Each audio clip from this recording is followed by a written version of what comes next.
ఈ రోజు మనం ప్రాథమిక హక్కులు, ప్రాథమిక విధులు, ఆదేశిక సూత్రాల గురించి తెలుసుకుందాం. ఫస్ట్ మనం ప్రాథమిక హక్కుల గురించి తెలుసుకుందాం. ప్రాథమిక హక్కులు 3వ భాగంలో ఉంటాయి. ఆర్టికల్ 12 నుంచి 35 వీటికి సంబంధించిన ఆర్టికల్స్.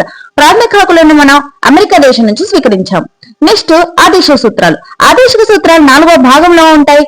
ఆర్టికల్ 36 నుంచి 51 వరకు వీటికి సంబంధించిన ఆర్టికల్స్.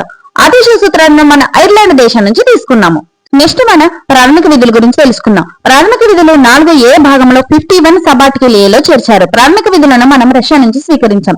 సర్దార్ స్వరణ్ సింగ్ కమిటీ సూచన మేరకు ఇందిరాగాంధీ గారు 1976 42వ రాజ్యాంగ సవరణ ద్వారా వీటిని చేర్చారు.